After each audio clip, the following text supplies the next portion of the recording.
귀농 귀촌을 계획하시는 분들은 시골 텃세 걱정에 많이 망설이고 계실 거예요. 저도 귀농 귀촌 함부로 하지 말라는 영상을 만들어 올리기도 했지만 100% 좋고 100% 좋지 않은 그런 건 없습니다. 귀농 귀촌 하지 말라고 하는 분들의 마음은 혹시 나중에라도 귀농 귀촌을 하게 된다면 미리 이런 간접 경험을 통해서 마음의 준비를 하시라는 의미가 더 클 수도 있을 거예요. 도시인이 아무것도 모른 채 시골에 가서 당하면 자칫 잘못하다간 전 재산을 날릴 수도 있거든요. 오늘은 저희가 귀촌해서 시골 사람들 텃세 많이 당했지만 그럼에도 불구하고 지금은 그분들이 저희에게 함부로 하지 못하는 이유, 시골 텃세를 극복한 경험담을 말씀드려 볼까 해요. 땅을 사고 처음에 비닐하우스를 짓는데 여러 가지 사정이 생겨서 친구와 둘이서 며칠 작업을 해야 했어요. 비닐을 씌우는 날 동네에서 별나다고 소문난 어르신이 새벽부터 난닝구 바람으로 달려와서는 저희한테 도시에서 미쳤냐고, 촌에 와서 이 짓을 하냐고, 정신 나간 여자들이라고 그러면서 도시로 가라고 버럭거리는 거예요. 처음 본 어르신이 그러니까 황당해서 그냥 인사만 했죠. 네. 그러고 보냈어요. 그 어르신이 심심하면 저희 농장에 와서 이래라 저래라 잔소리하면서 항상 빠지지 않는 게 미친 여자라는 말을 했었거든요. 동네에서도 해코지 하는 사람으로 유명하다고 하더라고요. 그리고 CCTV 설치 전에는 저희 농장 작은 기구들 나사를 하나씩 빼서는 버리고 이것저것 손을 대고 하셨는데 이건 물증은 없으나 심증만 있는 거지만 그분이 하셨다는 그런 느낌적인 느낌? CCTV 설치 후에 마을에 소문을 냈죠. 어르신께도 직접 말씀을 드렸고요. 그 후론 뭔가가 없어지진 않았는데 거친 말씀을 하시는 거는 변함이 없었어요. 몇 년이 지나고 하루는 저 혼자 농장에서 일을 하고 있는데 오셔서는 제정신이 아니라고 농사 지으려면 풀약 뿌리고 농약을 쳐야지 무슨 유기농 한다고 GR이냐고 버럭대고 또 미친 여자라고 그러시길래 제가 웃으면서 말씀을 드렸어요. 아버님, 시골에 나이 드신 분들 밖에 안 계시는데 그래도 젊은 사람들이 들어오면 좋지 않느냐. 젊은 사람이 시골에 들어오면 잘 왔다. 우리 동네 살만한 동네다. 촌에서도 열심히 살면 먹고 사는데 지장이 없다. 도울 일 있으면 서로 돕고 살자. 이렇게 말씀해 주시면 시골이 이렇게 적적하게 어르신들만 계시겠냐고, 이제부터는 그러지 말고 좋은 말씀만 해달라고 말씀하실 때마다 미친 그렇게 말씀을 하시면 듣는 사람 기분이 그렇게 좋지 않습니다 라고 했었죠. 그 후론 미친이라는 단어를 사용하지 않으세요. 그리고 그분이 저희 농장에 오실 때마다 이것저것 드실 거 챙겨드리고 그랬었거든요. 그리고 항상 건강하시냐고 여쭤보고 건강하셔야 된다. 그리고 본인 드실 거 농사 지으시니까 정말 잘하고 계시다. 그렇게 말씀을 드리죠. 친구는 그분께 어르신이라고 부르고 저는 아버님이라고 부르거든요. 그분은 저한테 아줌마 이렇게 부르고요. 여튼 저희한테 더 이상 텃세를 부리지는 않지만 가끔씩 오면 잔소리는 하긴 해요. 근데 거친 말은 하지 않죠. 처음 저희가 귀농하고 3, 4년 정도는 마을 사람들 저희 농장에 오시면 저희가 먹는 것 그대로 최고급을 대접해 드렸어요. 친구가 산을 잘 알기 때문에 자연산 산삼이나 능이버섯 그런 거 같이 채취하러 다니고 그랬었거든요. 그래서 당금주도 담가 놓고 능이버섯은 냉동실에 항상 있었고요.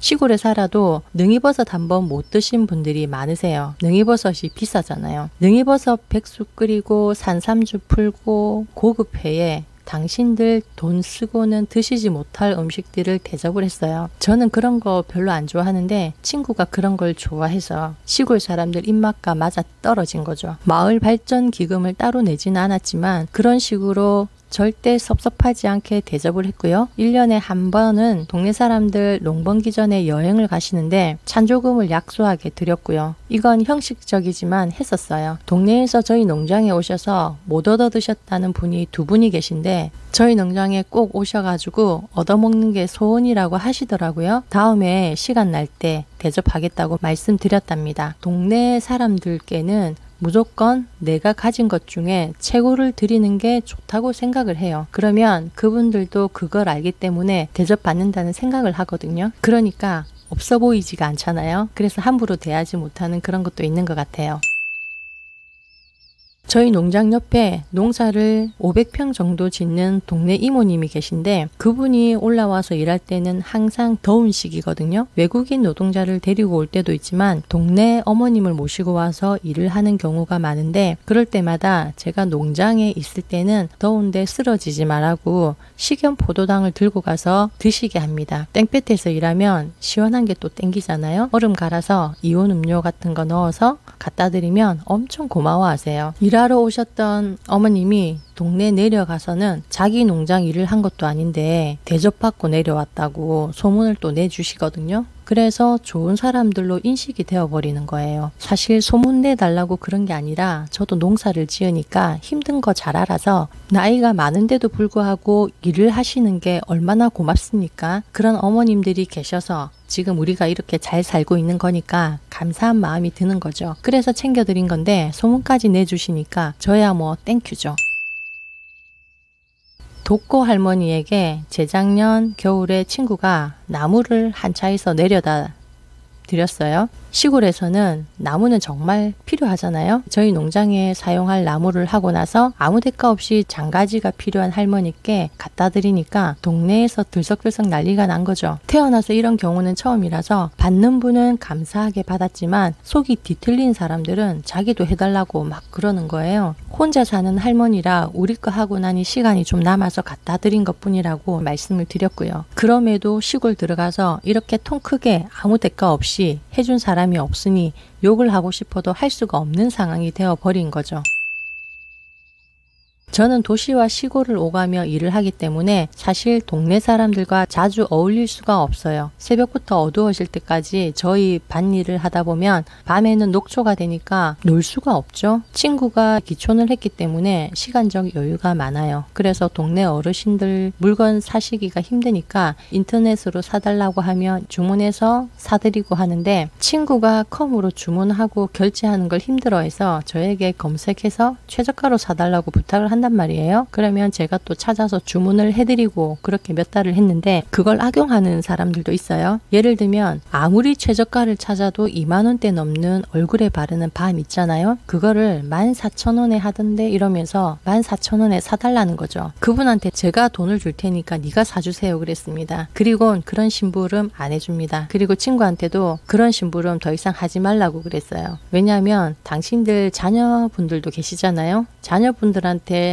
시켜도 되는 거를 해줄 이유는 없다고, 그것도 몇 달 했으면 됐다고 이제 그만하자 그렇게 말을 했습니다. 시골은 치매 어르신들은 보기가 힘든데 몸이 아픈 사람들은 많아요. 워낙 험한 일을 하다 보니까 어쩔 수 없는데 제가 마사지를 조금 하기 때문에 머리가 아프다, 체했다, 어쩌고 저쩌고 그러면 친구가 막 주물러 줘라고 대놓고 말하는 바람에 어쩔 수 없이 주물러 주게 되었어요. 그런데 그렇게 하면 신기하게도 안 아프니까 계속 부탁을 하는 거예요. 사람 몸을 만지면 좋은 기운이 빠져나가니까 기진맥진하게 되거든요. 안 하면 냉정해 보이지만 할 때는 땀을 흘려가며 최선을 다해서 해드리니까 그분들도 아는 거죠. 진심은 느껴지고 몸도 좋아지고 좋은데 욕을 하고 싶은데 욕을 할 수가 없는 그런 상황이 있잖아요. 그리고 병원이 가까이 있는 게 아니라서 아프면 급하면 만져주겠지 그런 마음도 있기 때문에 함부로 못하는 거죠. 항상 아쉬운 눈으로 쳐다봐요. 근데 저는 안 만져주거든요. 욕하고 싶은 마음이 불뚝 솟을 때도 있겠지만 받은 게 많아서 절대 욕을 할 수 없는 상황, 그런 상황이 돼버린 거죠. 그럼에도 불구하고 20년을 넘게 살고 있는 기촌인에게도 본토 사람들은 굴러온 돌이라고 그렇게 뒷담화를 하긴 합니다. 자기네들끼리 대놓고 고발하고 싸우고 그런 일이 비일비재하지만 지금 마을 사람들이 저희한테 함부로 못하는 게 뒷담화는 못된 성질이 있어서 할 수는 있지만 앞담화는 절대 못해요. 시골에 가서 동네 분들한테 구리게 한 것도 없고 어떠한 이득을 취한 것도 없고요. 대접만 했고 도움만 드렸고 그랬었거든요. 한 개를 받으면 2개를 드렸고요. 10,000원을 주시면 20,000원을 드렸어요. 그리고 저희도 사람 많이 가리기 때문에 좋거나 나쁘거나 일단 잘해드리고 나서 그분들이 서로 스타일이 맞지 않아서 뒤로 가서 욕을 하고 다니든가 말든가 가까이 하기엔 너무 먼 당신들은 거리두기를 하고 있고 그나마 좋은 사람들은 가까이 지내고 있습니다. 시골 사람들 텃세 심한 곳도 있고요. 없는 곳도 있을 거예요. 귀농귀촌을 계획하고 계시다면 요즘은 인터넷이 얼마나 좋아요. 이런저런 경험담 많이 들어보시고 귀농귀촌은 하시되 내가 좀 더 많이 베풀고 바라보는 것도 좋은 방법이 아닐까 싶습니다. 그러나 늘 네네 그러면 안 되고요. 그 와중에서도 아닌 것은 아니라고 단호하게 말씀을 하셔야 합니다. 그래야 물러보지 않거든요.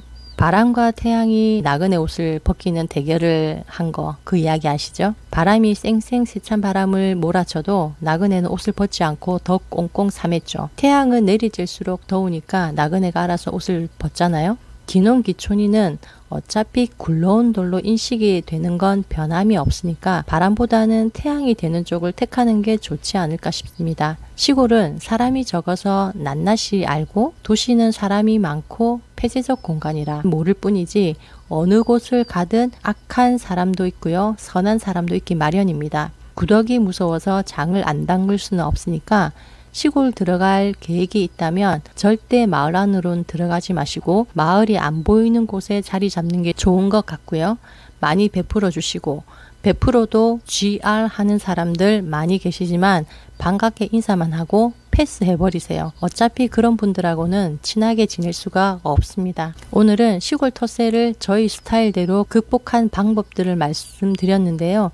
이건 극복했다기보다는 저희가 사람을 대하는 스타일을 말씀드린 거예요. 이러면서 좋은 사람, 나쁜 사람 가리면서 가는 거죠. 오늘은 여기까지 하겠습니다. 감사합니다.